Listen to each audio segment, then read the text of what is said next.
Welcome to the Fearfic Podcast. Fearfic is the term for short horror fiction, mostly posted on the web. It includes any and all related subgenres. Join three assholes talking basement goo Slimebeast, inebriated interstellar traveler Abysmii, and irritable ghostly man-horde Dead Palette, as they read all stories horror and internet-related, paragraph by paragraph, and bullshit while they do it. From adolescent revenge fantasies to subtle postmodern narratives about real-life events and everything in between, they read it and critique. You better believe it. Kick it to the cold open, white boy. This is the Fearfic Podcast, where we discuss all things horror and internet-related. So we're going to talk about the horrors that the internet has brought to the latest patch of Rainbow Six Siege. Because I am absolutely annoyed, I am livid, I am so upset. So in Rainbow Six Siege, it's a very serious, sweaty, competitive game where you play as, it's kind of like a SWAT game, right? Where, a SWAT team busts into a house. Like exterminators, like you swat bugs and shit, yeah. Yes, absolutely. Mm-hmm. And then you're super tactical and everything. And there's a mechanic where if you get shot anywhere but the head, you fall down, and some teammate needs to help you back up, like in Left 4 Dead, right? Yes.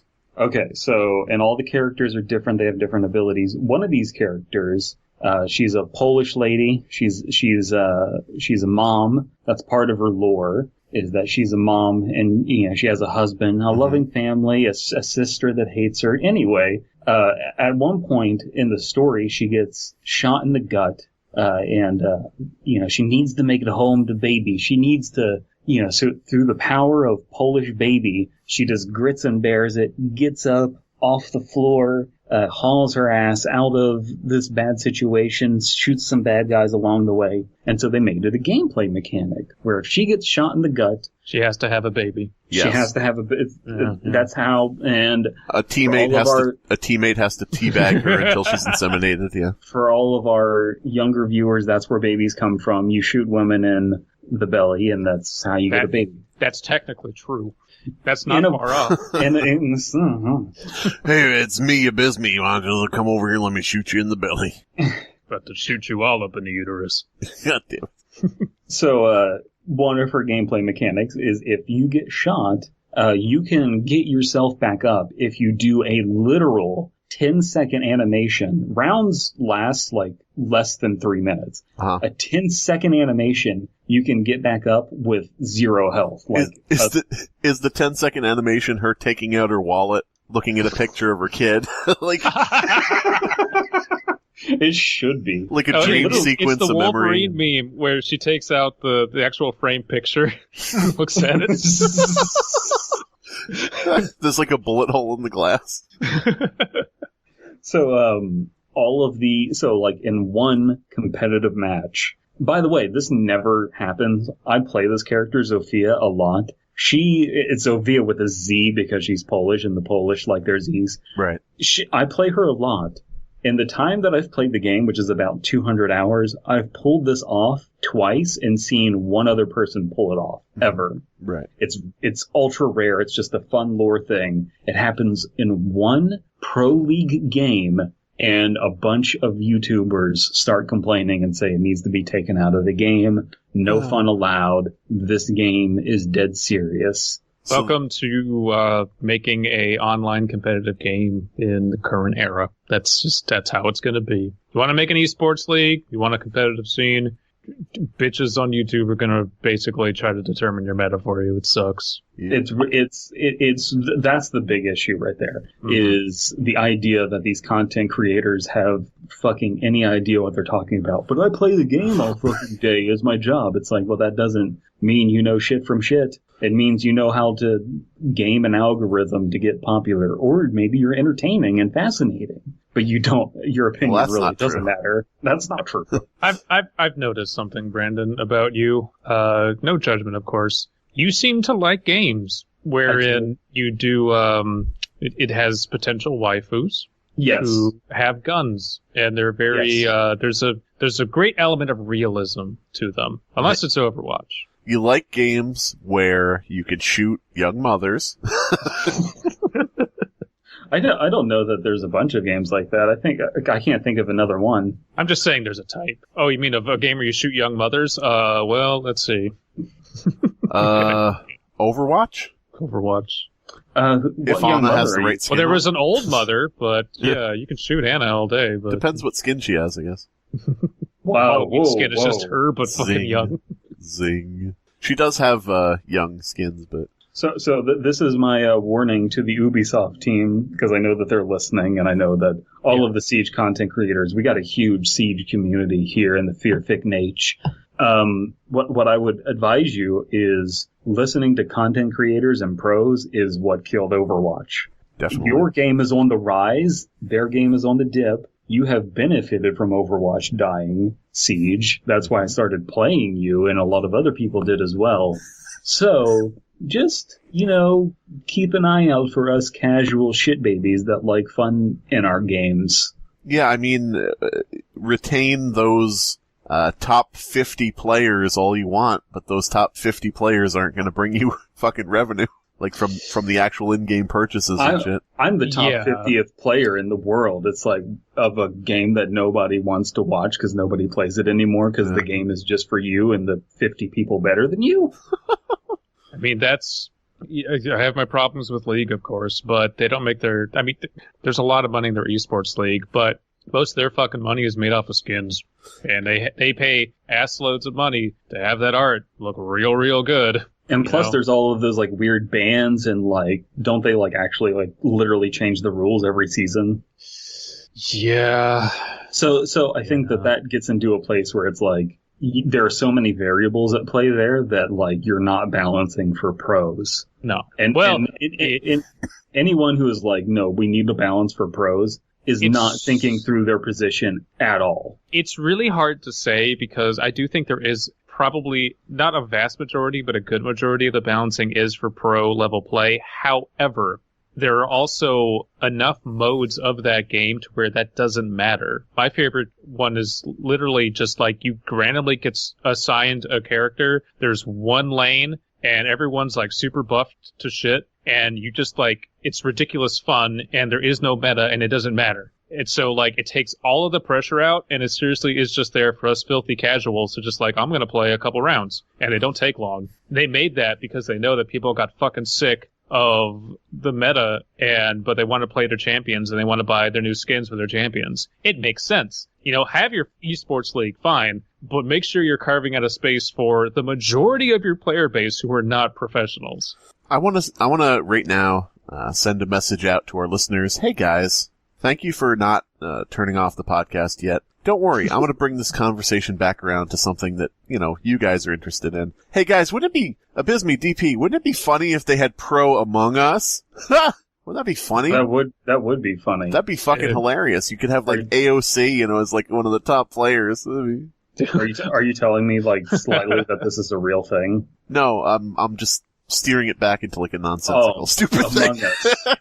Dude, I think Paprika was watching AOC on Twitch just out of pure curiosity. Yeah, surprise. And she ended the Twitch stream with, "Hey, I know I didn't play any games this time. I've been really busy, but I'll probably play League next time." And I was just no, do not play League in front of thousands of people. Do not do that if you value your psyche. Don't. Well, if she plays League, it'll be something where it just so happens that there are all these prominent, people who can play nice with each other that happen to be in the round altogether. Well, it's not about them. It's about the commenters who are going to rip apart every build she makes, every champ choice she makes, because League has an incredibly toxic community. You presume that she would make the choices and builds.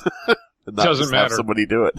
It doesn't matter. Whatever is on screen, someone's gonna, give her death threats over. But imagine Pro Among Us. Wouldn't that be funny? The changes they'd make to the meta for the pro players. That'd be funny. Now listen, I almost died. Okay, I almost died in League of Legends. I almost died. That's true.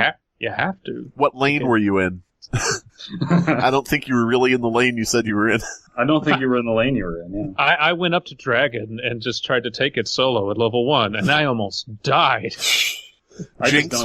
Jinx was running around with a fucking podium. It was just madness. AOC Jinx skin? God damn it. Riot, make it happen. You know you want that money. I I still don't understand why all of these conservatives are mad at ACOGs. I thought they're just like a perfectly fine scope. I feel like gun joke. I don't know. There's something there. I feel like we're losing our middle America audience. Okay, our audience is simple farmers. There's only so many things we can glean from YouTube analytics, unfortunately. And so I want everyone in the comments to tell us what is the main multiplayer, if you play one, the main multiplayer game that you play. One of the big ones out there, Fortnite, League of Legends, Siege, whatever. I don't care what it is. I just want to see, so I can force us all to play it so we can have relevant conversations again for our audience. And I don't think that there is a single person besides King Mob, because I forced him in our audience, that plays Siege. I just needed to. I'm literally just bitching about Overwatch. I'm just slyly finding a new way to bitch about Overwatch. The subtext of Rainbow Six Siege is how bad Overwatch is. It really is. We created this Polish mother to represent the Overwatch player who still gets up and struggles through. At zero health. It takes forever to do so. But yeah. So, to that end, what is our story related to that cold open? Guy Dala? Guy Dala, another Star Wars character. Yeah. Guy Dala is just Amidala, but a guy. Guy Dala is Amidala's secret twin brother that Palpatine kept hidden under the sewers of Naboo to shadow at the Queen at any given moment. To if she ever died, just to emerge and say, "I'm the secret twin brother, and now I'm the king." So he's like the man in the Iron Mask, but his mask has a lightsaber on the forehead or something. Or... Well, the grills of the mask are just little lightsabers. He bites people with his lightsaber teeth. Double, draw a Sith Lord with lightsaber teeth. Tweet it to George Lucas and say, now you can never do this or you have to pay me. Ha ha ha ha ha. Say, what now, Frog Throat? I like the idea of George Lucas just sleeping in his bed, just mumbling random nonsensical Star Wars plots. And then, no, get out of the way, Gaga Dyla. The Imperial throne is coming to take you. It's just me's a Gogon, and I'm coming. Have you seen, I don't know, I think I saw it on Reddit, actually, in the Red Letter Media subreddit, but someone just has a gif of, there's a dude walking on the street recording some documentary or something, George Lucas steps into frame, looks at the camera, looks around like he's old and doesn't know where he is, and then quickly steps out behind the guy who's talking, and it's just the most surreal thing, because George Lucas hasn't changed his clothes in 25 years. He always wears the same thing, and he always just has that befuddled look about him. And it's body paint. It doesn't come off. He's emerged with his skin. Yeah. He needs to stop dressing like he fucks his mom. Saves time in the morning. Body paint. You know what? I think that, George Lucas absolutely is an incel, and his whole, his kids and his wife, it's all a fucking front. Yeah. He just created them with midichlorians. Mm-hmm. But that video of him on the documentary, it's actually horrifying because if you notice, it seems like George Lucas is about to follow the guy who's being filmed. Stalk him, he's gonna kill him in an alley. Then when he notices the camera, he awkwardly and, in a very fake way, breaks off I was going to go in this door over here, not murder you in an alley. Are you just writing It Follows, a George Lucas story? George Lucas Follows. That's the sequel. I would watch the shit out of that. So is the story very long or no? I don't know. Yeah, it is. It's kind of long for us, so we're going to have to soldier on. We know nothing about it other than it's written by Jethro Readings, also known as Hello the Rewriting. I don't know what the fuck that is, but cool. Hello There is the other pseudonym. I have no idea who that is, but okay. You have read Hello There's writing, even on the show. Have. No. Yeah, I'm fairly certain. And if I'm going to say one thing right now, first of all, awesome that you got your own WordPress site where you're hosting your stories. Please enable dark mode if you can, or tell WordPress to enable dark mode, because everything else I have is dark mode, and this is very bright now. All around me are familiar dark modes from the age of 13 to 17. My one drive in life was the acquisition of a girlfriend. Okay, Christian. God damn it. On my love quest. I'm working on it. Working on it. As a chubby, self-hating student at an all-boys school, opportunities to improve my self-esteem were few and far between. Becoming academically exalted was too much work, and I was never going to debase myself by attempting to join the rugby club. Mm-hmm. So, go and join the rugby club. So there was, is that a British thing too, or I thought it was just no, that's right. No, I'm an idiot. Shut up. Elias, edit that out. So there was, he's not going to edit that out. No. So, God damn it, Elias. Elias, stop editing these while you're reading the Book of Mormon. You're not paying attention. Focus, boy. So there was only one option. Kidnap. I needed to find a girlfriend. All right, now, Abysmii, I think for this episode we should change positions, so I'll read next, okay? Okay. Luckily, beautiful Amy Rose showed up one day. I was talking with Rouge the Bat, who was a bit too slutty for my taste. I feel like such a shitbag right now because I was just having a conversation with Paprika about how the obsession around Chris Chan and the documenting of her life via YouTube videos is all like disgusting. Yeah. And here I am making a fucking Chris Chan joke. You started It's hard not to. It's really hard not to. She's just a facet of internet culture now. Like ubiquitously. The CPC podcast lecture thing on it is like actually fine because it's not like grifting off of it. It's just like, this is a phenomenon that is happening. Yeah, the same with the Down the Rabbit Hole documentary. It's like, here's this information as, a cautionary tale. Don't do this, and essentially.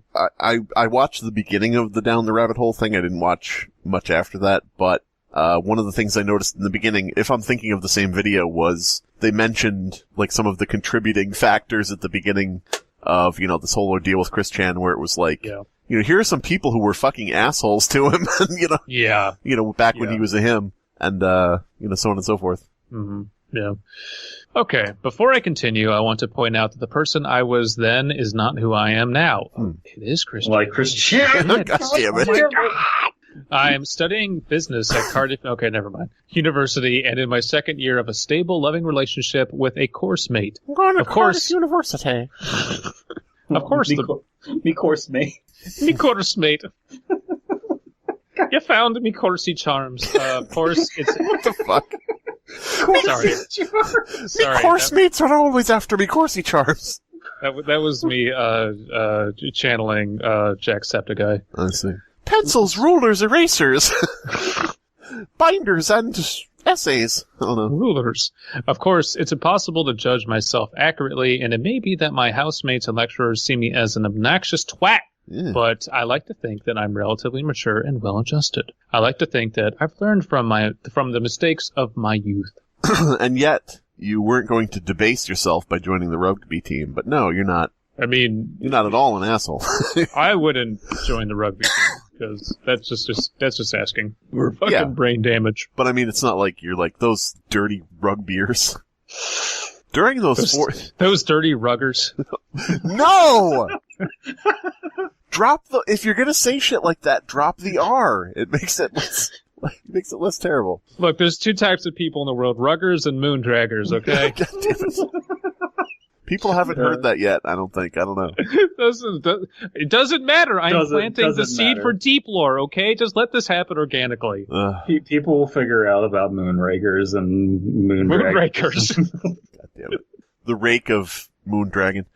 During those 4 years at school, I was a vacuum. La Roomba, to be exact, shallowly feigning every interest necessary to pique the interest of the few girls I ever got the chance to speak to. Hey guys, I like serial killers too. What a simp. Yeah. Is vacuum the right descriptor here? Yeah. Vacuum, like a empty space. Vacuum. Yeah, but a vacuum also, it's an empty... no, you're right. I'm always right. You're right. It works. I feel like we could have had maybe a different synonym for shallow. All right, let me... Okay. Do the British have vacuums? They call them Hoovers, actually. That's gross. Why is this not... I was a Hoover. Oh my god. I whipped out me Hoover. Yep. Huh. Okay. My Hoover. Why do the British people have any words starting with H if they won't pronounce it? When I started messaging Fiona Pollock, with her tall quietness and ever-changing hair color, Okay. Oh. Yeah, good luck, buddy. I learned that she loved horror. Yeah. So, Manic Pixie Dream Girl. Yeah. It's either a Manic Pixie Dream Girl or it's a Tumblerina. You're gonna... Or Admiral Holdo from The Last Jedi. Yeah, Tumblerina. It is literally the most Manic Pixie Dream Girl ever. It's like Fiona Pollock. Yeah. The main character, the main love interest of this coming-of-age movie. Damn it. So it was that I spent weekend after weekend streaming Dario Argento and Wes Craven films, trying to find the chance to invite myself over and introduce her to La Chiesa? Yeah. Or Shocker, or some other horse shit. Hey, fuck you. Shocker was good, I saw that. When I met Georgia Weaver at auditions for a youth orchestra, I listened to every Hayden Christensen symphony over the course of a month. Haydn, okay. No, Hayden Christensen. Hayden Christensen, it says it right there, Abysmii. Yeah. Oh. Hit refresh and it might show up. There's that symphony, that music he wrote called Everything I Love About Sand, where it's 4 minutes of silence. Over the course of a month, boring myself to tears. That is the nerdiest fucking joke I've ever heard in my life. Mixing up Star Wars and, what's his name? Chi-Chi Robieski. Haha, very funny. I appreciate it. Boring myself to tears just because I'd heard her play a few dozen bars of his second cello concerto while warming up. Most debasing of all, though, this guy's obsessed with being debased. Most debasing of all, though, when I met Sally Bender, I watched 4 seasons of Futurama. No. When I met Sally Bender, I watched 4 seasons of Supernatural in 3 weeks. When I asked her out and she laughed in my face, it was such a blow to my confidence that I considered pivoting towards academic studies. So, this is good so far. This character would be played by John Cusack, yes. We are getting a very good idea of our protag here and our narrator. Yeah, absolutely. I think it's contemporary. It's got a lot of good stuff going on. I love making fun of it because it's British. I'm sorry that you speak English funny, but you speak it right like an American. Yep. So we're getting an idea of our narrator, our protagonist, and we can pretty much presume what his Twitch follow page looks like. Yes, we do, yeah. A month later, though, I came up with a plan that I was convinced would work. I was going to hold up a sign that said, it was at the school's carol service surrounded by Christmas cheer in the high Stoney Vault. Stony Vault. There we go. Stony Vault's here. I don't know what Stony Vaults would be selling. Churches. Stony Vault's here for Geological Warehouse, where we have all the geodes you could possibly need. Stony Vault's here for the Vacuum Shark. The Vacuum Shark sucks up vacuums like no other vacuum.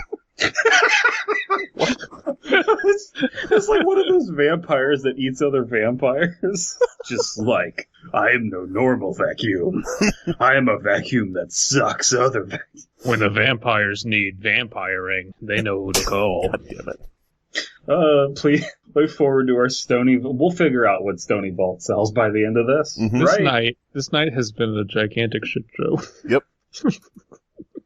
I'm sorry I had a time-sensitive cold open that I wanted to get out there sooner. But it's not even that. It's our plug session. It's Slimebeast being late. I was not late. All of you were in a program that doesn't work. I've run out of gin. It's fucking awful. Yeah. Oh, but I'm Mr. Gin. I have the cool gin. Your weeb gin isn't good.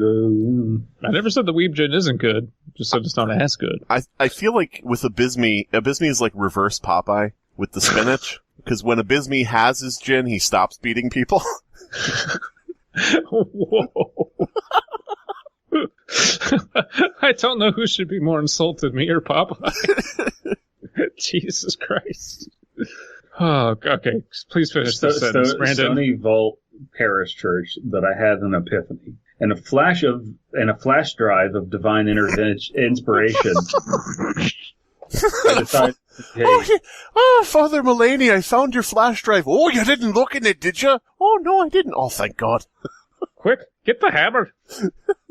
I'll be taking that, thank you. in a flash of divine inspiration, I decided to date a Christian girl. Okay, all stupid bullshit aside, I know a person like this. I really do, and they weren't like this in college. They were like this after getting out of college, and they were obsessed with forming themselves to appeal to women, and not, find someone who you are a match with because you have personalities that are supplemental and, what's the word I'm looking for? Complementary.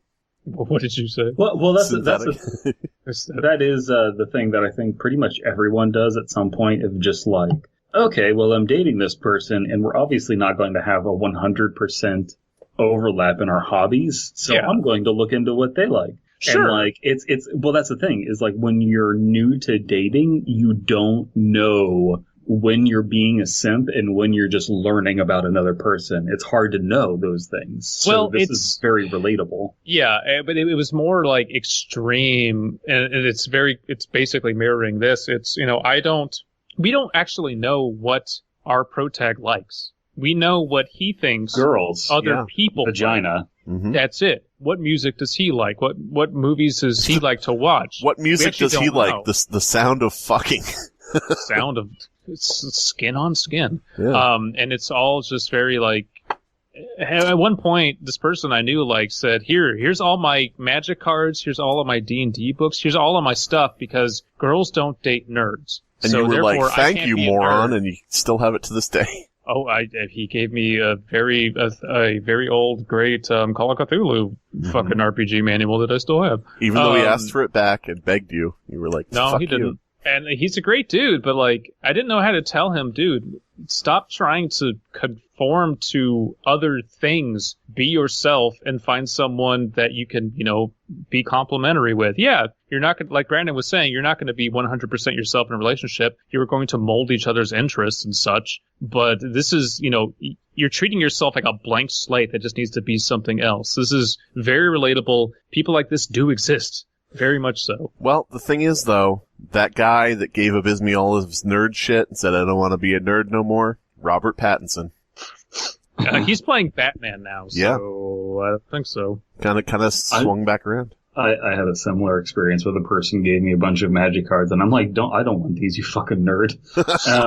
You sell them, that's what you do. Yeah. And it would hardly make me a player, and there'd be limits to how much social currency it would afford me. I wouldn't be able to brag over canteen French bread about the absurd positions me and my Jesus freak studied after Sunday school, and the mockery from friends would at least equal the ego boost I'd get from every date. Still, looking at the gangly, somber youths who timidly poured out mulled wine at the service, oh, fucking, I know exactly what you're talking about. I know that form of, skinny-ass, gangly Christian boy with a tucked-in shirt. See, this is why I stopped being Christian, because, your body just transmogrifies into this. It's disgusting. You become Gollum, but with the cross. My precious. At the very least, I'd be among social equals, because we're all equal in the eyes of God. Besides, there was always a chance that it would all turn out to be true, and I would avoid the lake of fire when I croaked. Oh, what was that?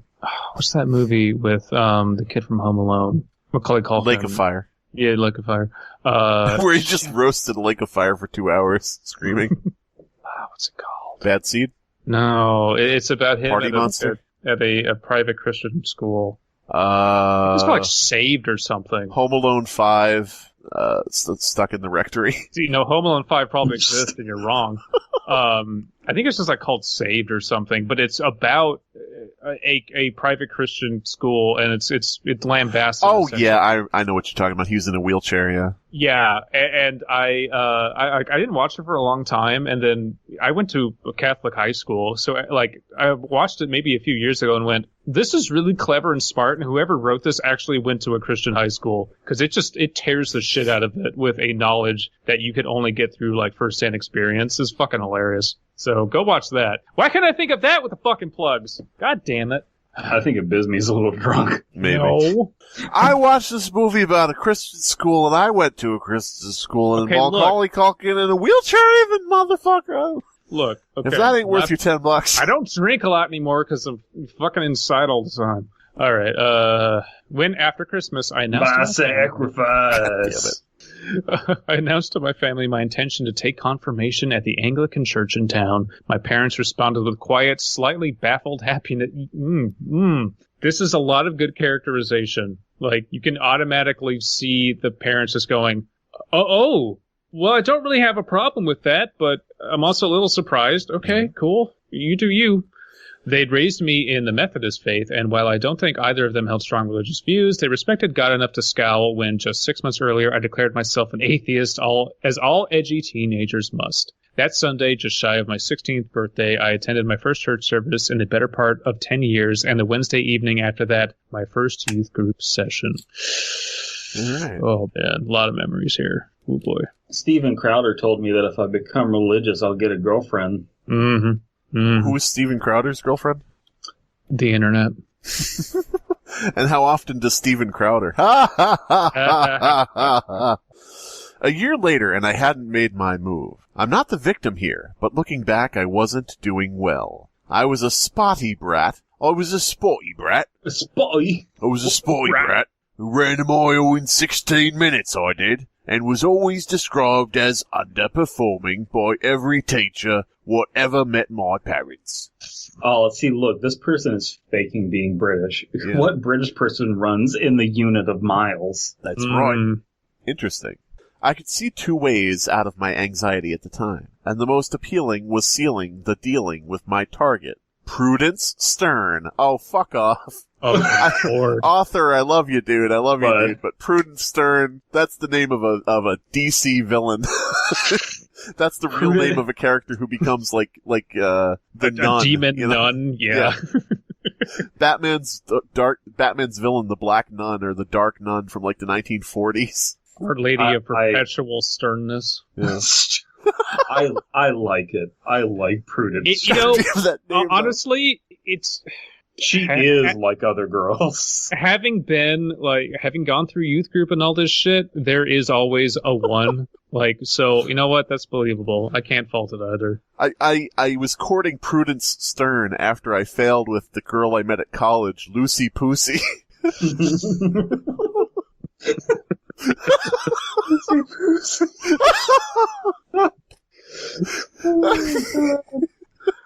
I have no comment for Lucy Poosy.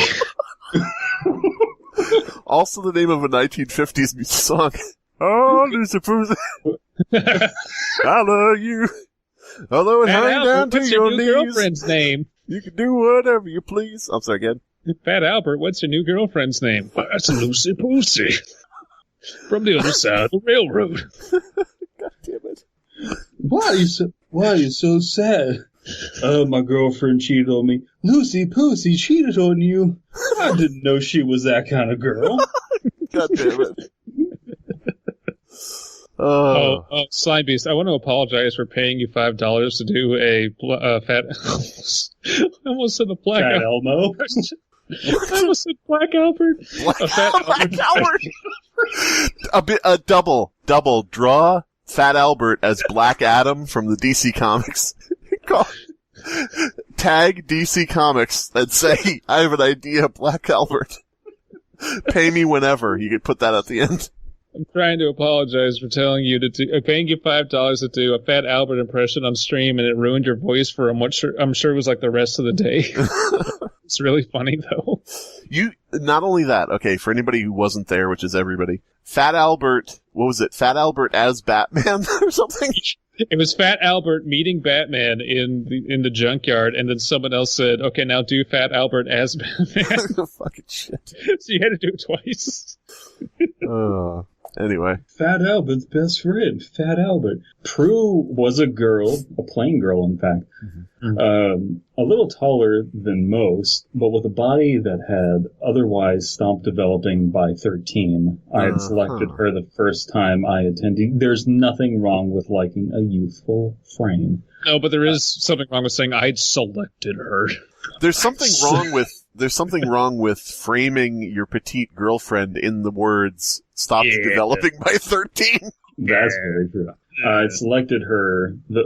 It's weird when you're young though, because like, how old is he? Like 15? You don't know. At the time of writing this, I would think older, but yes, sure. First time I attended a youth group, though it looked another 2 weeks before she met my gaze. Over the following months, I got to know her and learned that behind the wide, staring eyes, there was a sweet, kindly-hearted, and yet below. Okay, half your fault, half the sentence's fault. Yeah, yeah. There's too many comma splices here. Okay, wide staring eyes. There was a sweet, kindly-hearted, and below hair so mousy it bordered on gray that was brain-filled with gentle wit. This girl was brain-filled, let me tell you. You mean she was intelligent? Whatever you want to call you, big city fucker. My boy's going out to college. He's going to get all brain-filled. This really is not Brandon's fault. There was way too many comma splices in the sentence. I understand the concept. Is that what mousy means? I'm going to actually... No, not really. Being the definition of mousy hair. Mousy. Like, mousy is not really hair, it's like your entire appearance. It is your entire appearance. Yeah. Having a drab, pale brown hair color, almost grayish, so I guess it does. Really? I've never seen it used like that before. I guess it's multiple meanings. So. Like, mousy, to me, means short of stature, petite. Timid. Timid. Very, very just, non-confrontational, non-aggressive posture and demeanor and all that. Wires, choose wires. Cheese. Big ears. Afraid of mousetraps. Giant tits, though, because, big old mommy mouse milkers. Double. Draw furry porn. Just fuck it, whatever. That was Slimebeast's suggestion, because he's the big furry. Thanks. Gentle wit, a love of baking, and, of course, an encyclopedic knowledge of the good book. Silmarillion? Listen. Yeah. Oh, no, wait, it says good book. You can totally put it in my stinker. The good book? Bible says it's okay to do that. You can't put the Bible in my stinker. That would be sacrilege or something. But wieners. There's nothing in the Bible that says you can't. There is nothing in the Bible that says you can't use the Bible as a marital aid. I'm just picturing this guy back in the day, way back, going, "Oh, fucking hell! I gotta sit down and write this out now. I don't know. The Lord spaketh unto the people, do not put the Bible up your friend's asshole." There, it's written. They write that down, and then people in the New Age are just like, who's going to be able to fit a book up someone's ass? Well, there were scrolls back in the day. That's true. Okay. I want the unreleased Snyder cut of the Bible that has all of Paul's letters, which is all of letters is just Paul writing to other fucking churches, and it's just him going y'all are fucking up, and don't do this and do that. But I want all the unreleased stuff of no, you cannot use the Bible to fuck yourself. Stop doing this. Stop sending me your weird fetish ideas. When you walk up to people on the street, you're supposed to say that the body of Christ is in this wafer. You're not supposed to say, God said, eat me, Yeah, just curious, Paul. Quick question. Not really important. So, Jesus' feet, dirty? Smelled like... Because I know Mary Magdalene, she washed them, but did nice toe lay? Jesus was washing the feet of Judas. Can we get some more details on that? I just think it would be funny if we put that in the Bible. I just think it would be funny. There is a part in Revelation that says Jesus has the feet of bronze, and then it should just continue with and smelled like summer daffodils. Oh God! It was a surprise when. He could walk on water. They had to be fresh. Yeah, I forget where I heard this, so I'm blatantly stealing this, but I don't remember where it was. Where somebody said if If Jesus walked on a river, would he go across smoothly, or would he move like a conveyor belt? It's a nice mental image. It is. It was a surprise when a year after I decided to prey on the godly, Prue invited me to her house for dinner. I knew there was no real romantic intention behind it, but I was so starved of female attention that I decided to treat it as a practice run for when she inevitably fell for my charms. There is an insidiousness to this protag that is earned and, not relatable. He's deciduous? What are you... Yeah, he's a tree. Oh, we're back to that. But I do like how this is creepy, and the story is acknowledging how creepy it is. Like, this obsession and this fixation.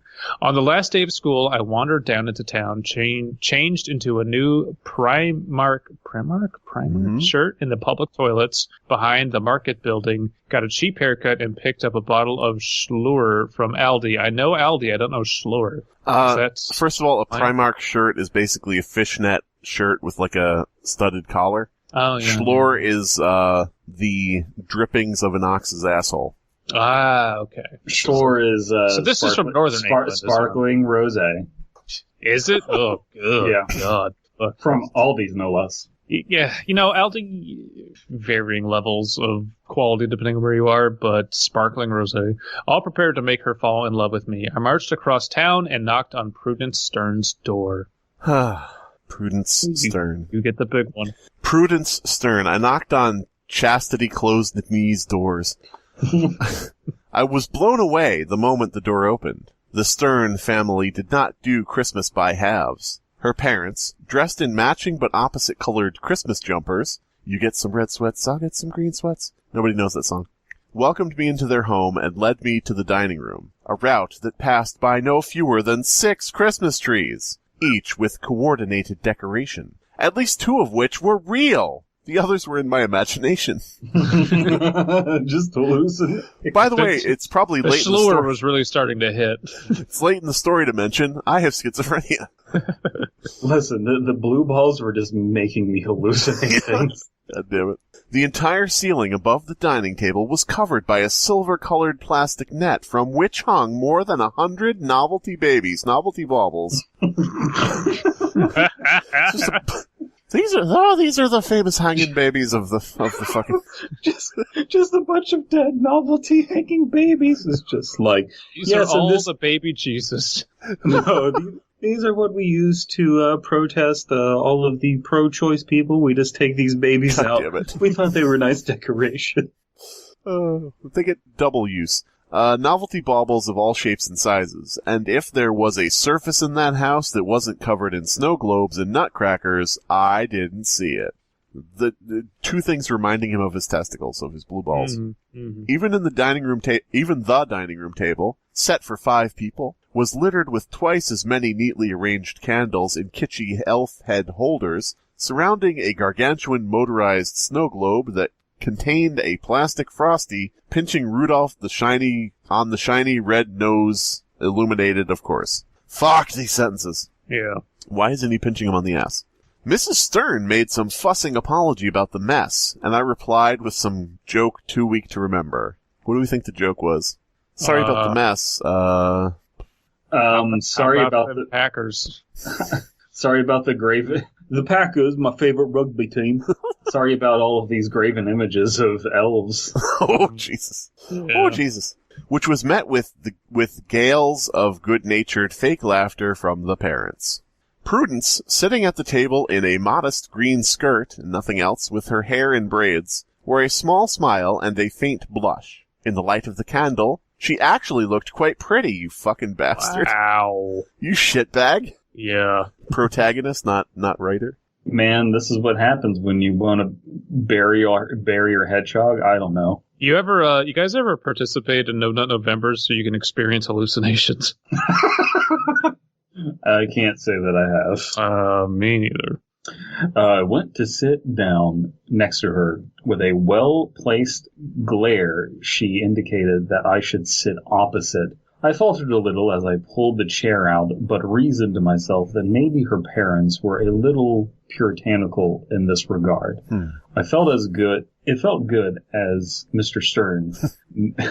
If Mr. Stern felt good. So how big is your penis? Mr. God-fear Stern. No, it's just Howard Stern. Oh, God. I get it, yeah. See, with that and statement... so you said there were a bunch of midgets. That's funny. I like it when there's a bunch of midgets at a place. I like them because they're funny and they're short, and I like making fun of people who are different than me. Howard Stern's favorite catchphrase that he was known for worldwide, I like it when there are midgets at a place. I want to point out that I just realized that the reason that you hear so much room echo on Brandon's recording is because he's not about 2 inches from the mic. But if he was, then it would sound perfect. Oh. Brandon! Interesting. So Abysmii has reached that point of being drunk. Only midgets. I've reached the level of drunkenness where I'm criticizing audio quality. Well, if you wanted perfect audio quality, instead you should just, I don't know, build me a studio. Mm-hmm. Fine. Will. Okay. Coming over tomorrow. Knock, knock, overnight delivery of Abysmii. Abysmii is just at the door with a bottle of gin, and he's like, "I put up your fucking studio. Let's go. Let's go, motherfucker." Abysmii has never built anything in his life ever that didn't require a tiny paintbrush. Hey, I built a really shitty birdhouse once. And that was for Habitats for Humanity. Okay, I did do Habitats for Humanity, though. And I didn't do much because I was 10. They're going to put... He built that birdhouse for Big Bird because, he's just been going through some things. Yeah. Mr. Stern made it felt good as Mr. Stern made a big show of pouring out a glass of my schlur for everyone, right up until the moment he poured out the fifth glass. There was a shout of, "Theo, dinner's ready." Theo! Theo! From the stairwell, and as I heard the thud of quick footsteps above, I felt the color drain from my face. Okay. She has a boyfriend. Oh, no. I don't... So. Yeah. I just liked Prue's little brother. Anytime you're ready, go ahead.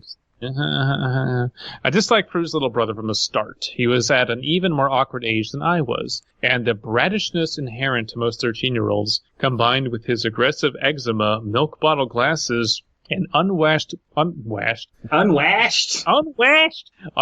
black hair to make him a perpetual outsider. Oh, it's Harry Potter. His appearance was matched by an equally disagreeable personality. Theodore had frail health, but when he did manage to drag himself out of bed to youth group, he made sure everyone knew how much of an effort it was, all the while complaining in that irritating drone of his while absolutely refusing to be cooperative. His worst attribute, though, was how sneaky he was, or rather how sneaky he thought he was, and the hissy fit he would throw when whatever bullshit scheme he was running was exposed. He didn't believe in doing anything kind without getting something back in return, so his presence at dinner made me certain that something was up. Okay, protagonist. You're an asshole. You're a dick. Yeah, you're a piece of shit.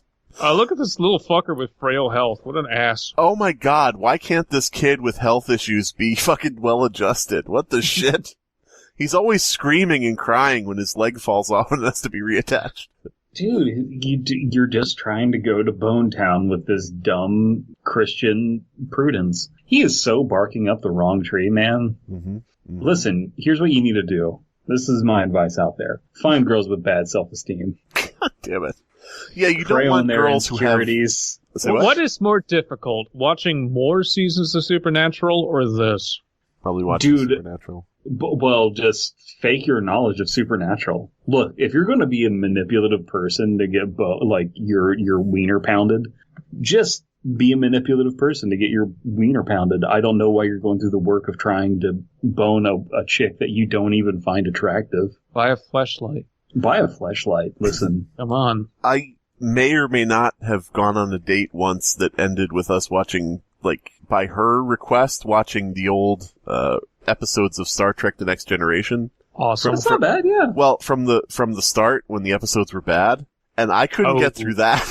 I was like, cool, alright, so I'll see you later. Seasons 1 and 2 are rather rough. Oh That's my real. god. Fucking, and it was I think it was 2 episodes in. Slimebeast goes on a date with a woman. It's just like, anyway, we're going to watch this episode of, I forgot the name of the sitcom you were on. Friends, yeah. Friends. I played Joey. I was a Joey stunt double. Here, I know everybody out there really wants the classic line, hey everybody, how are you doing? He just photoshopped himself in there.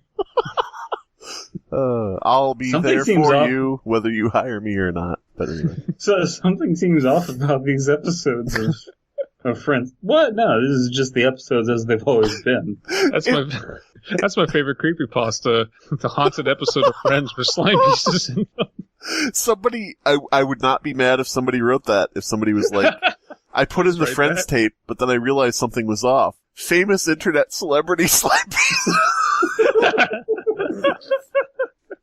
What? I thought he wasn't incredibly famous at the time this was filmed. Wait a minute. It was Dawson's Creek. He just puts in Dawson's Creek and it's just like, yeah, let's just watch some Dawson's Creek. Well, a weird choice in, 2019 that he's going on this date. Speaking of which, when I did extra work on Dawson's Creek, there was this girl sitting on the bench waiting between shoots, another extra, cute girl. Sat down next to her, said, hey, how you doing? Typical Friends, Matt LeBlanc line. And she says, oh, I'm fine. I'm just waiting to see if I can get my book signed, right? She's got in her lap, she starts showing me this, Trapper Keeper, this binder with all photos cut out of magazines of all the actors. So I was like, cool, I hope that works out for you. Bye. Fuck. Ooh. I'm hoping to get this signed by all the actors, and it's like all these people from the show, and I'm like, I have a feeling that this person is here specifically to get fucked by the actors. But anyway. You're also an actor on the show, so you should have parlayed that. I photoshopped myself into her Trapper Keeper in real time, cutting out my picture and pasting it in. But oh, it's my favorite character, Slimy. There were so many girls that came there to, Oh yeah. There was a woman who left her husband and her newborn across the country to move to where this was to try to meet the actor that played Dawson. Wow, yeah, damn. Bye. See you later. Crazy. All right. Anyway, who is this now? Your turn. You really? Oh fuck. The pitch. Yep. The pitch came after dessert. They wanted me to date the brother instead. I was still half-heartedly putting on a face for Prudence. So I offered to help wash up putting on a face. Is that really? Yeah. Yeah. But Mrs. Stern whisked away my bowl and suggested that I hang out in the den with Theo and Prudence. Even now, I remember that was the order she put it in, making it clear that I was there for Theo's entertainment. This is a little odd. I don't know. The setup here. No. I get it. Making it clear I'm here for Theo's entertainment is like you were coming over to date the girl, but there's a secret plan to make you entertain their son? I don't know. It's not that it's a secret plan, it's that Prudence is being less than honest with what she agreed to. As I wandered into the dimly lit room and collapsed on a beanbag covered in a festive Disney blanket, you can't just say Disney blanket, you have to say what property. Who is it? What is it? Is it Goofy? Is it Aladdin? It's just a gigantic print of Jafar's face. No, it's just a giant print of the Disney D. Oh, yeah. Mm-hmm. I could feel the trap snapping shut on my leg. Okay.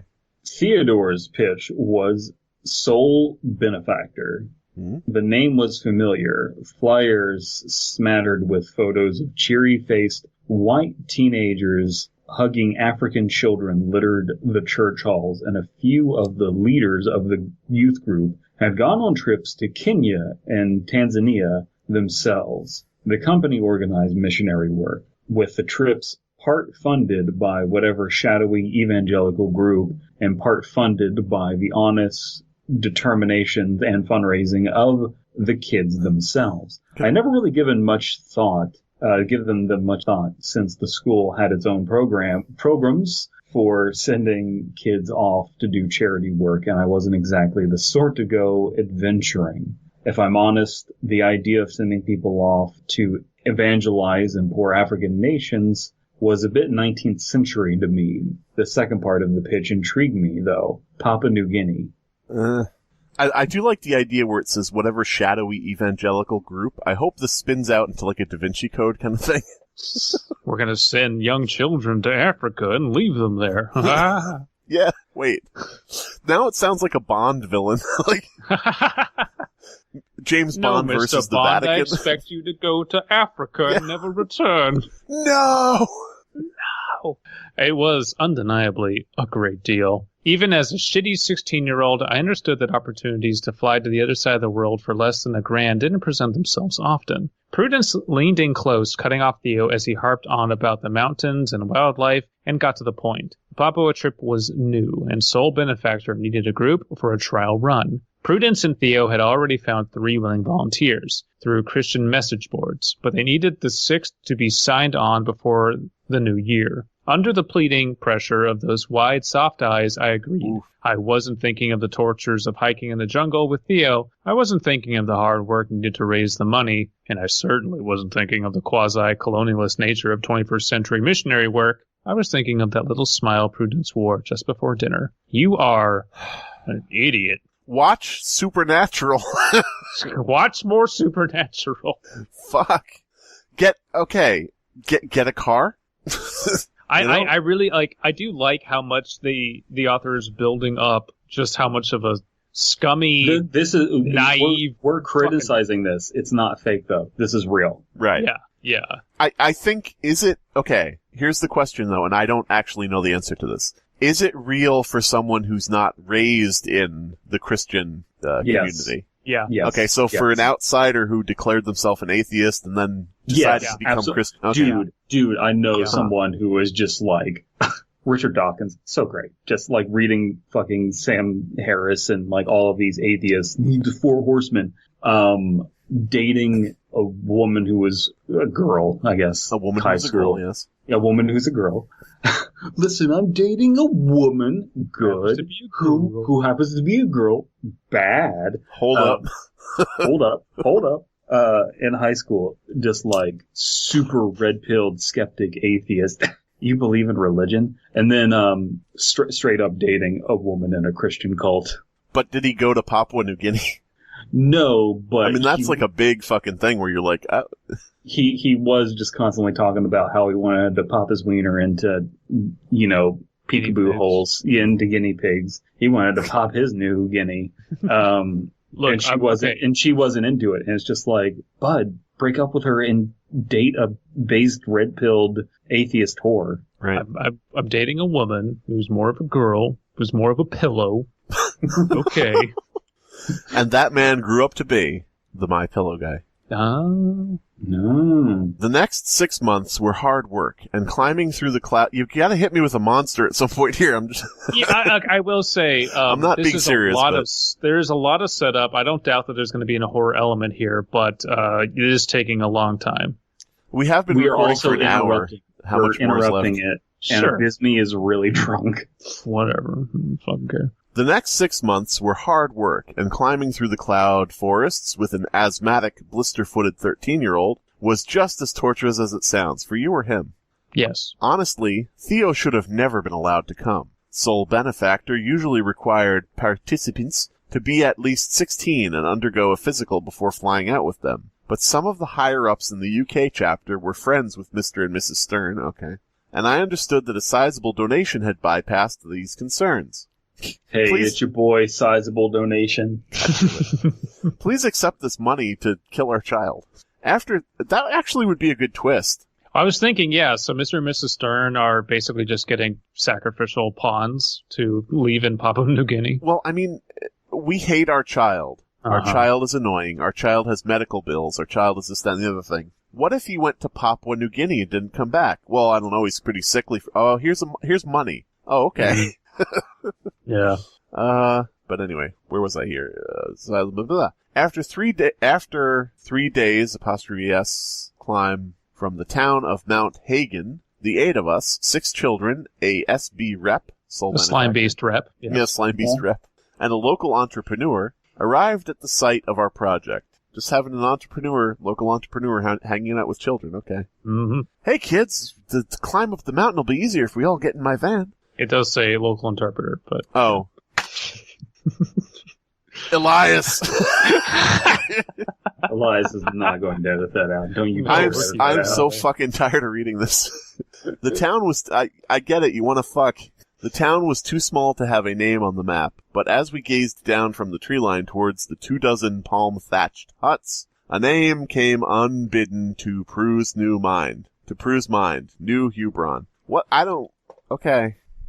I do like the idea of these 8 people, and there's like kids there, and it's just like I'm also there, and I'm just like, listen, let me tell you what Slimebeast would have to say about all of this. Slimebeast rep. Slimebeast would not approve of any of this. Slimebeast is not into this. I heard Slimebeast actually with da-da-da-da-da-da-da-da. Did you hear about the time Slimebeast went down to Papua New Guinea? No. The hard work of... Oh, no, it's Brandon's turn. I actually more like the idea of an entrepreneur going with them. It's more accurate, but yeah. The Michael Well, Scott no, an of Papua interpreter is New Guinea. accurate, but it would be nice as a touch, yeah. The hard work of those 2 weeks made the fundraising look leisurely. We were laborers, helping to construct a block of brick-walled chemical toilets, a small schoolhouse, and, of course, a chapel, all half completed by the previous group of missionaries. That fortnight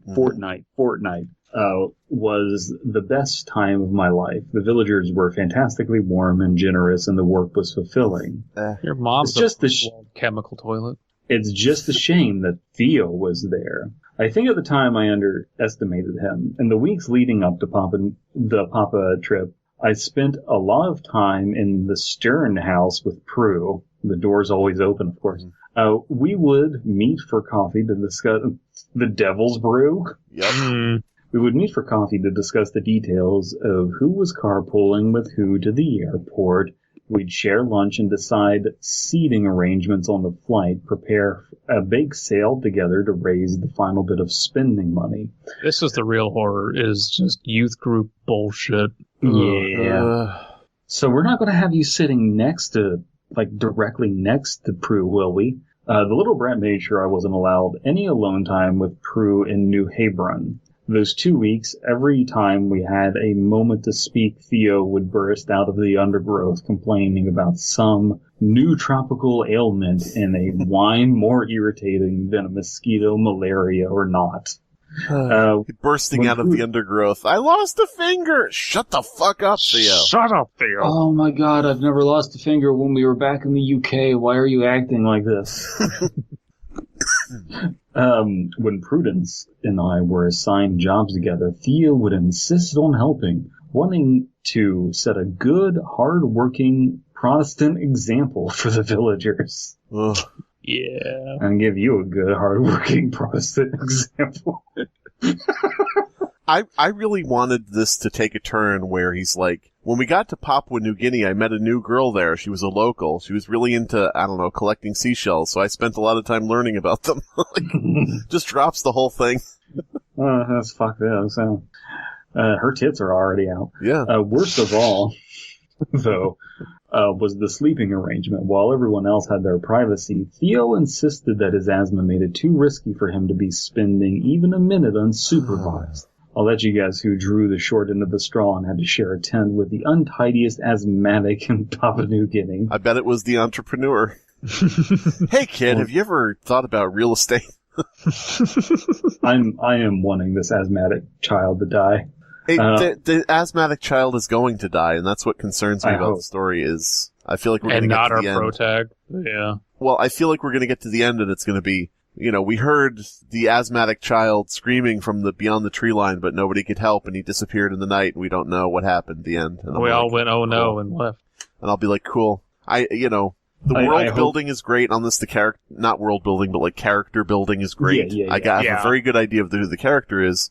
I feel a little bit outside of what we usually do in terms of like horror stories, and I feel like I'm reading a really good just slice of life story. So I'm like, I'm thinking to myself, but is the ending going to be, then he died, the end? I'm hoping not. I'm hoping that the ending is he died, and I feel bad that I feel happy about that.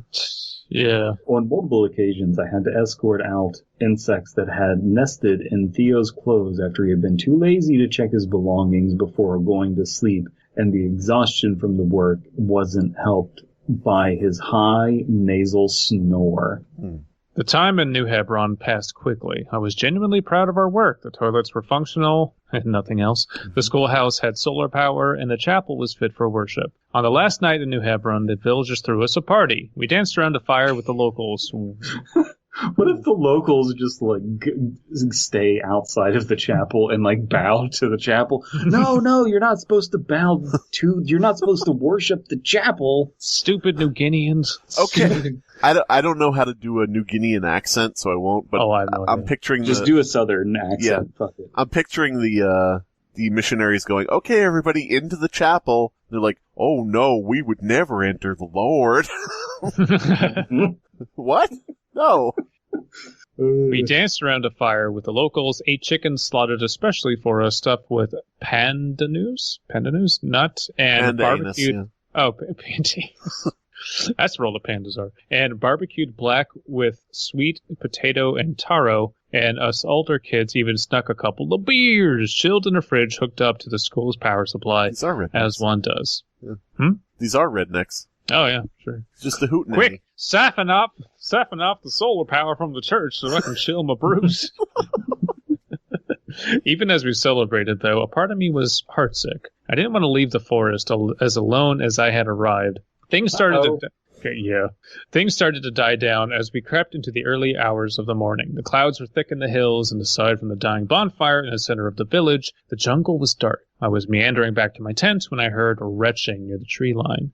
I turned away from the tent, wandered past the log pile marking the limits of the village, and nearly tripped over Prue. In the half-light, I could see that she'd been crying, and I gently easing myself past a puddle of sick and sat down next to her. And just a mistake in there. I leaned back against the woodpile as she lay her head on my chest.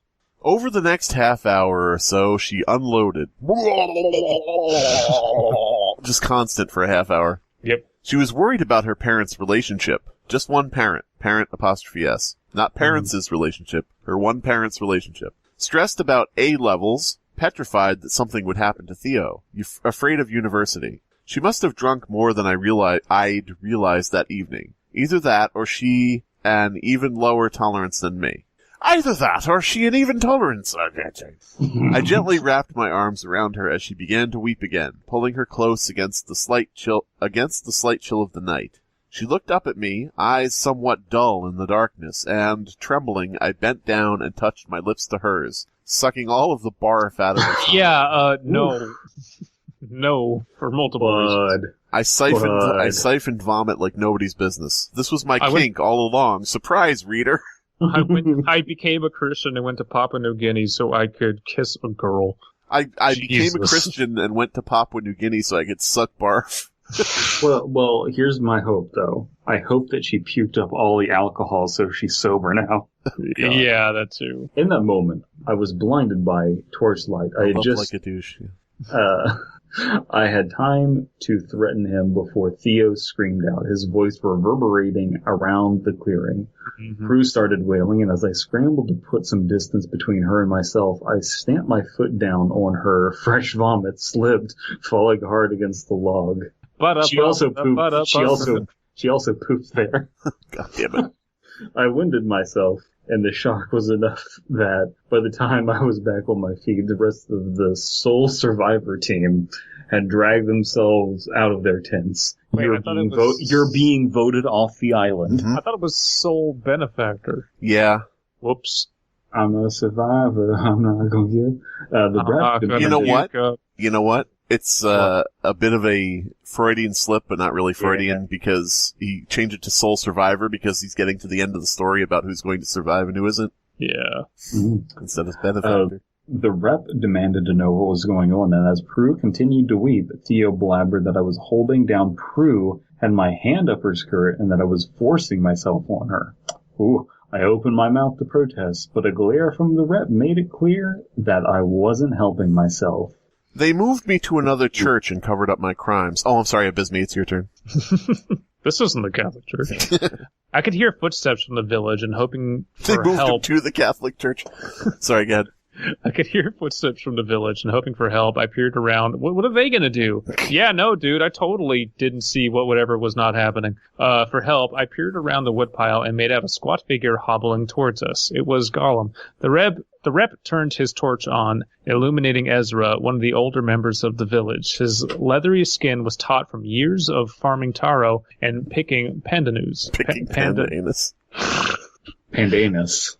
And there was steel in his nuts-colored eyes that even now makes me shudder. He replaced one of his testicles with a steel ball. Mm-hmm. The interpreter, slightly drunk himself, stumbled over towards the man, and the two shared a hurried conversation in Angal, nearly escalating to shouts. The interpreter came back over to the group, whose voice suddenly sobered as he explained the situation. The villagers had a right, he said, for disciplining young men caught behaving inappropriately with unmarried girls. This is all stupid, I'm sorry. Gai Dala dated back further than anyone cared. This is like... What? This is like one of those things where it's... This is Heart of Darkness, but a bit weird. It's the villagers with pitchforks and torches where it's like, you don't understand, it actually was... And it's like, whatever. Gai Dala dated back further than anyone cared to remember, and was... I mean, we know he's going to get castrated or something. It was the law before the first missionaries arrived at the village during Ezra's childhood. To complete Gai Dala, the guilty youth would have to wander the forest for an entire night in darkness. Oh, okay, so now we're going to meet our monster. Circling the village and keeping the glow from the bonfire on his left. After each circumnavigation, he would prostrate himself on the ground at the limits of the village, facing away from the fire, and screaming into the dirt. By doing this, the youth would leave his soul to the mercy of the earth and his body to the mercy of the forest. If innocent, he would return in the morning unscathed. If guilty, then the forest would kill him and the earth would swallow his bones. The punishment for refusing Gai Dala was, it sounds like a Mortal Kombat character now, was live burial beneath the fire pit. Okay. Based. Is this anything real, or are we forcing things I don't know. onto the Peloponnesian people or whatever it was? The Peloponnesian people? The Papua New Guineans. Are we forcing lore onto their religions and things? Their lore. I'm not seeing it on... You're not seeing it? Jesus. Yeah, so... Well, I mean, you're going to be buried beneath a fire. I like this. I'm on board for it. I don't care that it's a little ridiculous, but I feel like our interruption, the pacing has just been put off. Yeah, it would be less. It'd be less silly, and I guess more palatable if we hadn't taken so long to establish our character. Because I think at this point we're kind of like, we've been waiting for it to happen, and now it's this. Okay. All right. I don't know that it took that long to establish the character. I think that it literally is just we kept interrupting and not allowing it to work. We always have to account for the fact that we're goofing off and not letting the mood take us away. Hey, translator. Everybody here from Beneficial Sacrifice or whatever the fucking group is, this corporate Christian entity. My sacrifice. All of us here, including adults and children, we are here to keep these children safe, and if we return with a dead one, we're going to be fucked. So go over and tell that villager no. If the villager refuses and says they're going to kill him anyway, how about you tell him to wait until tomorrow when we can talk to the girl who's drunk and this kid that we all know is a fucking liar and is an annoying piece of shit, this Theo kid. Let's try to figure out if Theo might be lying for the millionth time. Go over and tell the interpreter, go over and tell the village leader that this kid is a fucking liar and we don't know what happened and we'll sort it out.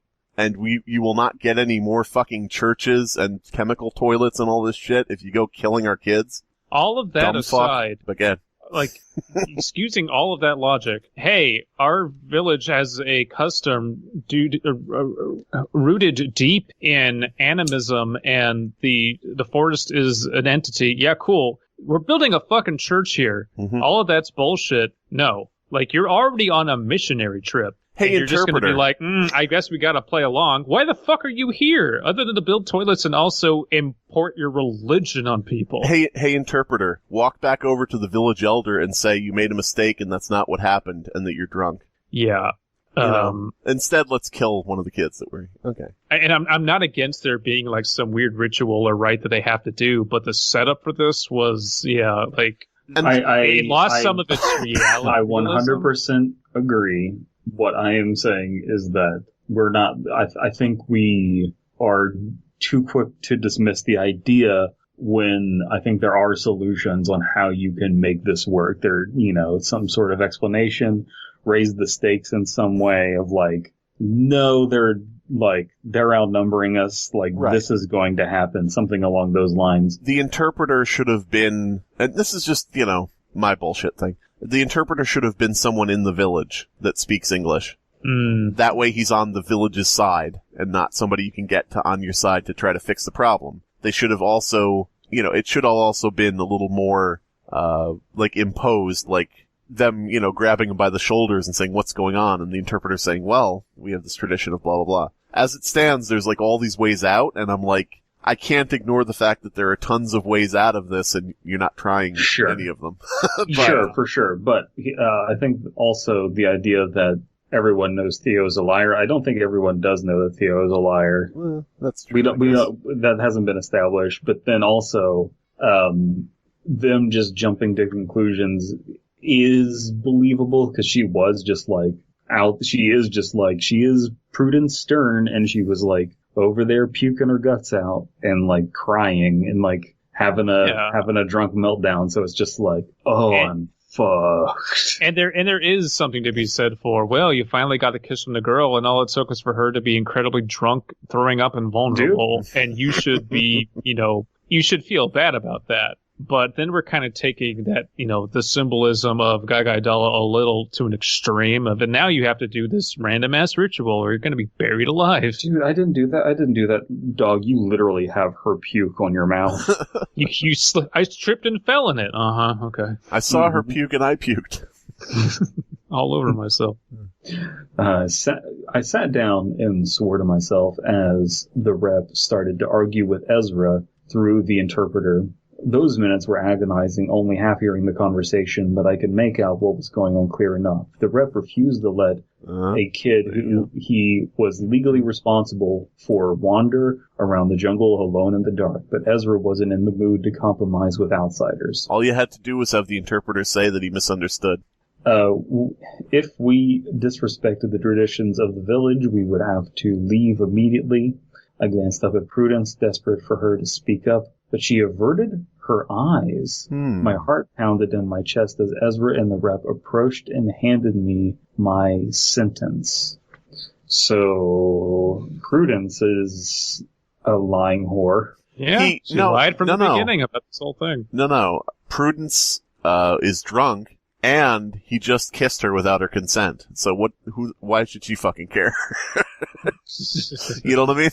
The rep told me firmly that my actions could not go unpunished, and that the traditions of the village had to be respected, except for when we come in with a church. And the words were like a punch to the gut, and I quietly begged Prue to tell the truth, but she still stared at the forest floor. Ezra had, however, relented somewhat. I would not be taking the Gaga Dalla alone. Instead, I would be accompanied by a villager of Ezra's choosing, which was a buxom woman, to ensure that I had respected the custom. Ezra ordered the rest of the sole benefactor, we're back to benefactor group, back to their tents. And as one of the girls helped Prudence to her feet and led her away, it should be led, LED, not lead. Led her away. I saw Theo's face twist into the self-satisfied grin of a well-fed snake. Theo's bad, guys, remember? My supposed friends were replaced minutes later by a group of villagers and a tall, thin, faceless teenager named Slenderman, wordlessly commanded me to undress to my underwear, and marched me barefoot away from New Hebron. Okay. It's getting weird.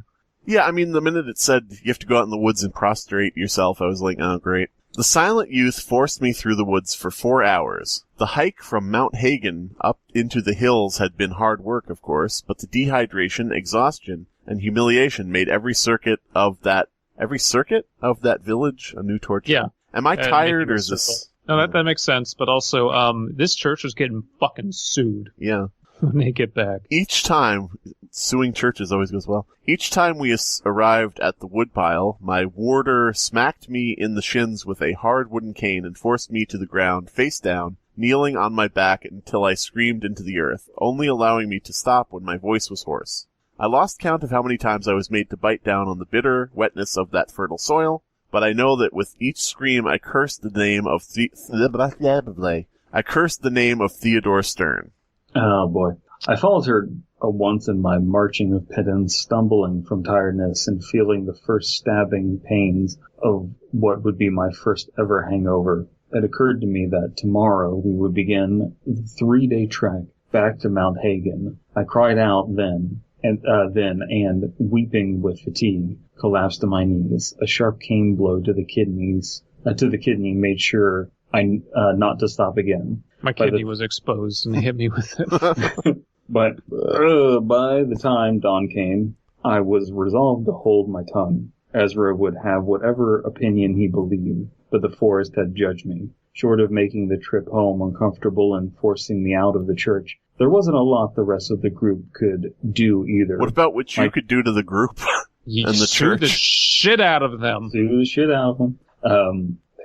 My chances with Prue were shattered, sure. You didn't have any chances to begin with, but I was off to university soon enough. Was there even like an official, we're courting thing? No. I thought he was at university. He's off to university? No, because they're all thinking about going to university. I got it. They just finished their I'm just misremembering that then, yeah. But I was off to university soon enough, and the freshers at Cardiff wouldn't care about my dalliance with religion. As for Theo, I already knew that I would never say another word to him. The youth forced me to the ground, just yards away from where Prudence and I had been discovered, and after screaming once more, I looked up to see Ezra standing by the woodpile. He nodded once, formally, and gestured towards the line of tents dimly visible in the gray morning mist. I got to my feet and scooped up my cold, damp clothes, shaking them out carefully to make sure no undesirable creatures had taken up residence during my trial. My limbs began to tremble with exhaustion and cold, but the promise of a couple hours in the sleeping bag made me determined not to show the physical toll of the Gaigaidala in front of my judge. I turned once more to Ezra, trying to communicate as much of my contempt as possible with a glare, but the old man's face only looked tired and somber. I slouched back across the forest clearing, stopping outside of my shared tent. With a sneer, I realized that the bastard was awake inside, the whistling snore absent in that moment. I recalled my resolve, though, and remembered that everything I wanted to say to him I had screamed into the ground.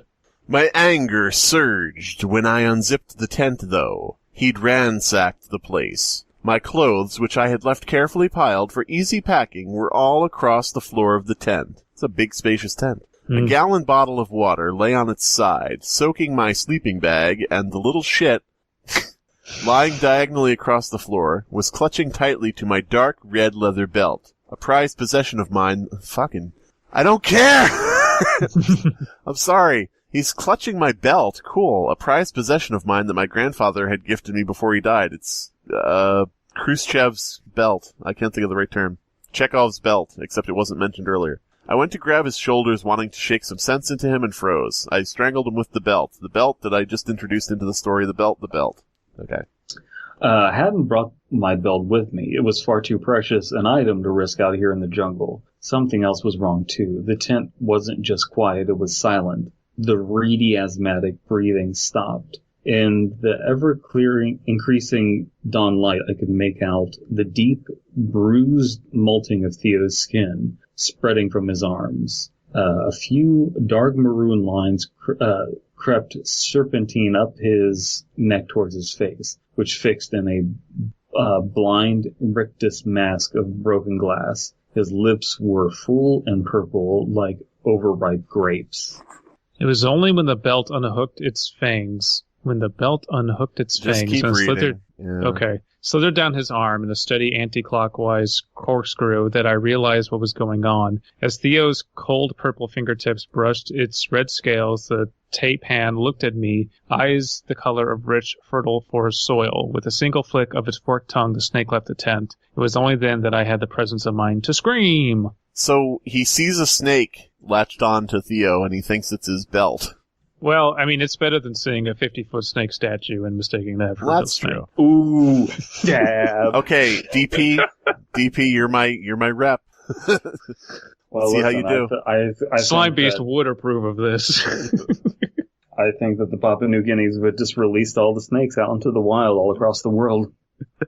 Except Ireland, because Okay. St. Patrick was there. So the tent is trashed because he was thrashing around being bitten by a snake.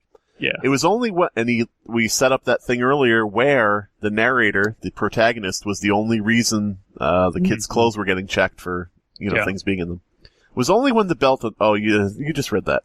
Yep. Let me go back to the beginning and read the first line. Prudence didn't cry when she saw her brother's body. She laughed and vomited for 30 minutes in the stream onto his corpse. Then she kissed me and I had to go out in the woods again.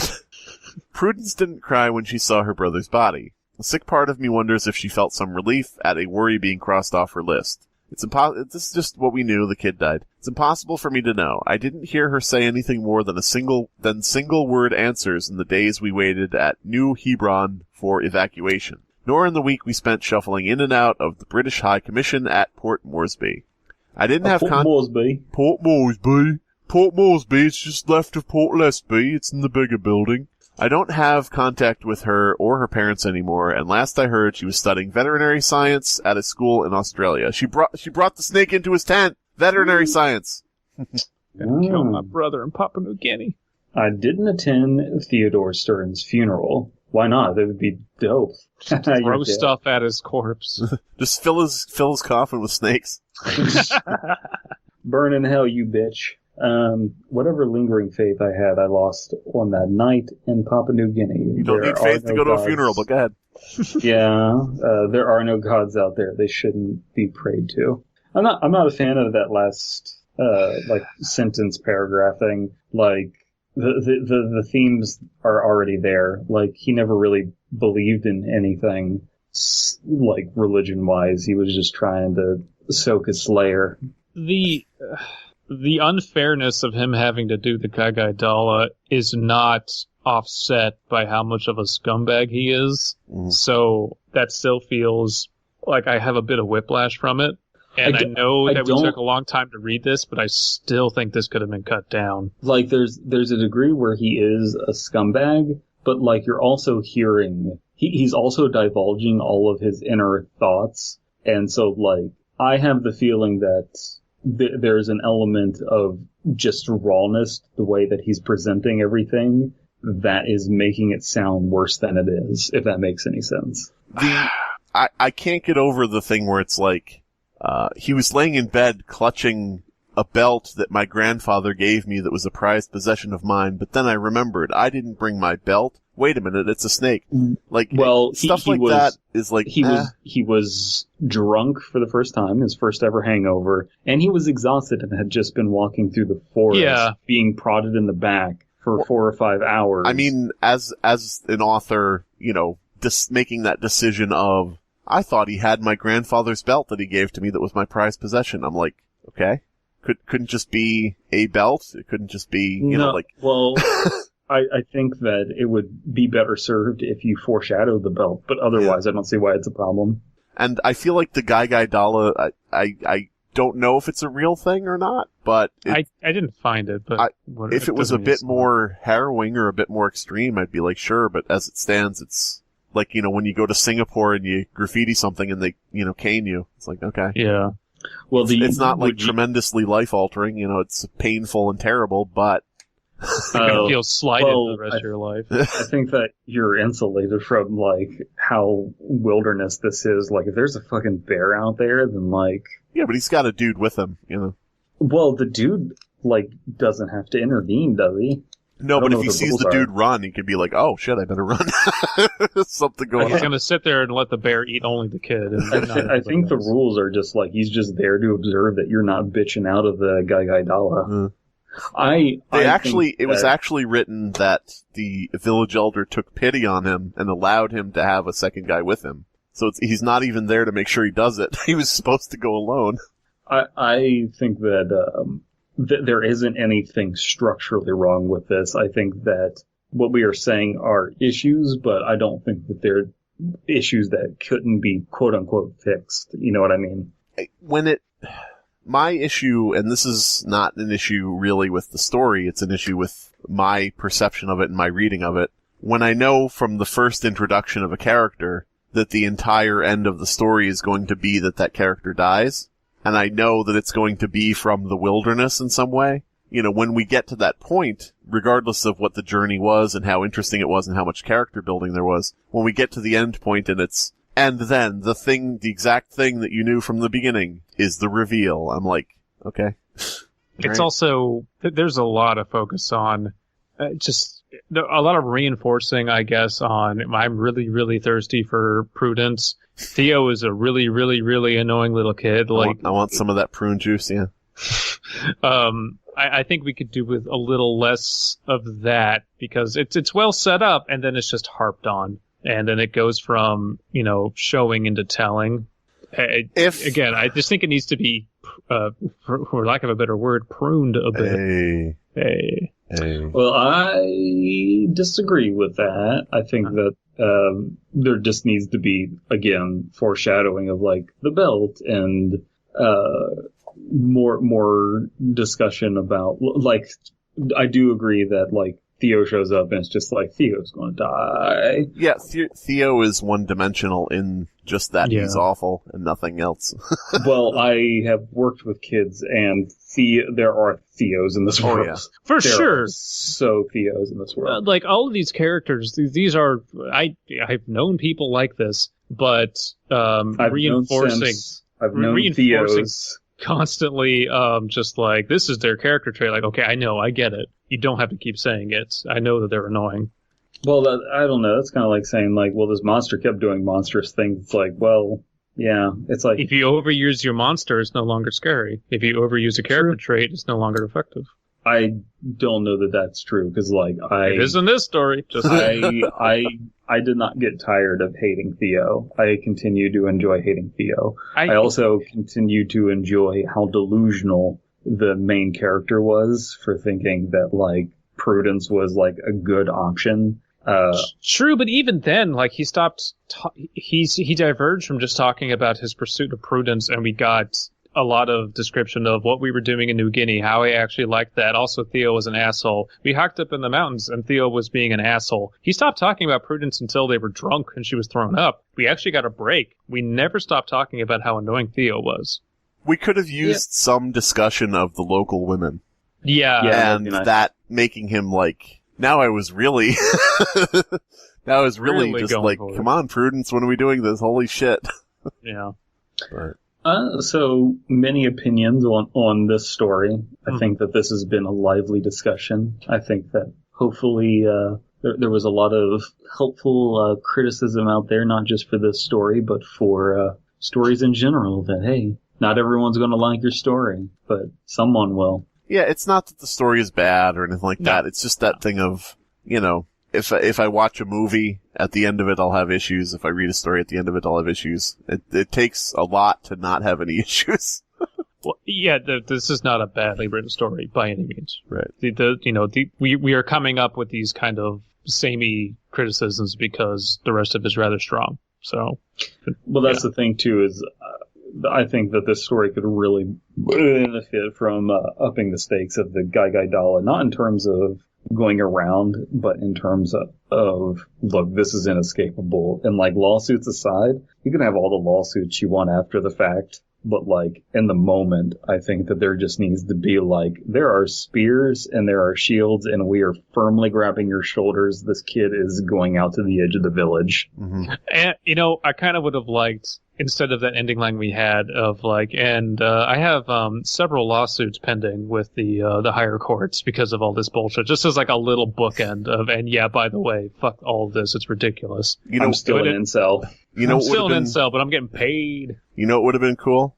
You don't kill Theo at the end, right? You up the horror of what the Guy Dalla is. You up the, torture, body horror, whatever, of what, happens when you go out in the woods and, they punish you. And you have it be that the interpreter is from the village, and the character goes through all this. They go through this Guy Dalla thing, this torture, this torment, whatever. They are leaving after all of this is done, and the narrator just happens by some happenstance, having to go back for something, having to do whatever, sees the interpreter and Theo with the Theo kid cutting him a fat bunch of money out of his wallet. And just ending the story with, I've searched Guy Dalla online, and I've never found any result of it existing. Oh, lampshading. Because you've already got the thing in the beginning about the family being rich and bribing people for shit, so. Right. But I don't know, fair enough. that's probably stupid, but whatever. I don't give a Well, shit. there's multiple It'd ways just be you funny. could retool this story. None of them that have to be done, of course. But yeah. It'd just be funny, because then it's like, oh, fuck. But, anyway. Well, as someone who's had a sex drive that has very nearly ended in disaster when I tried to dick crazy, I can relate to this protagonist on some level. Never so much so that I would date someone from a Christian youth group, but still. That's a little too crazy for Dead Palette. That's a little too crazy. I'll date a girl who's not like other girls, but A girl that's like every other girl? no, absolutely Step not. too far. This has been the Fear Fiction Podcast. Your hosts are Abysmii, Dead Palette, and Slimebeast. Music by Abysmii. Art by C.F. Comer. Voiceover by Atticus Jackson. Edited by Elias the Intern. Subscribe to Fearfic on YouTube to stay up to date on new episodes. Hey every gamer, welcome back to the Humble Chode Gaming Channel. I'm your boy Wingdings, here to break down the new patch notes for Rainbow Six Siege. Now, before we get into the video, and we're going to hop right into it, before we get into the video, please drop a like and subscribe to the Humble Chode Gaming Channel. It's much appreciated. Also, make sure to buy that Humble Chode Gaming Charm in-game. It's going to help out the channel a lot, and really, we appreciate all the support and help out the channel and do all that stuff. But we're going to get right into this video, so just make sure to check out Humble Chode's Gaming Charm in the game store, and we appreciate it. Hopping into the video. Now, we're going to look at these patch notes. First up is Buck, who is a man, an absolute Chad, is getting a buff to his recoil pattern that's going to be a lot tighter. It says here in the patch notes that the target audience for this is casual and also the professional level. And I'm going to be honest, I think that that's true, but it's also targeting men. It's making men stronger. I would 100% agree with this change. I absolutely love it. It's well-deserved. Good man. Dudes rock. Facial hair. Yes, I love it.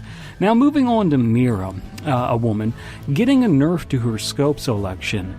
This is not far enough. I don't think, realistically, that a woman can shoot a gun. So I would like to see her nerfed in such a way that removes her from the game. That's what I would like to see. Let me know your thoughts down below. Listen, this is open to discussion. That's just how I feel. Next up, we have a buff to Zofia, a mother who should be at home with her children when you really think about it. C-SPAN. If you have You already internet- did this. Did I? Yeah. Awesome. Okay. Backup plug. Did he do C-SPAN? I believe so. We had a whole discussion about how he was a big fucking nerd. No, Yeah, we okay, had but that wasn't a plug. Oh, That okay. wasn't a plug. Yeah. They were just mercilessly making fun of him for following fake news. Yeah. All right. All right. C-SPAN. Didn't we already Yeah. do this just now before when I stopped? Yeah, we just I'm did gonna this stab one. you with Not- a tiny katana, alright? Tiny Katana is my Um, favorite 90s television star. It's called a Tonto. Oh. Yeah, if you have the internet or YouTube, you can watch C-SPAN. It is more entertaining and informative, whatever, than the news. And you can watch things like Representative Green make a complete ass of herself live, and you don't need to, like, sift through any filler or whatever, and it's hilarious. So go watch C-SPAN for fun. Put it on the background. How do I know what to believe without David Pacman telling me? David Pacman of the Pac-Man dynasty? David Pacman of the Japanese Pac-Men? You're saying that Representative Green was making an ass of themselves. What about Professor Plum? Professor Plum was actually being very level-headed in that congressional hearing. So props to him. Usually he flies off the handle, but, you know. Colonel Mustard, on the other hand, he had to be escorted out. Again. Well, he just needs to stop coming in there with his giant elephant guns. Yeah, he really does. I think 2 is overboard.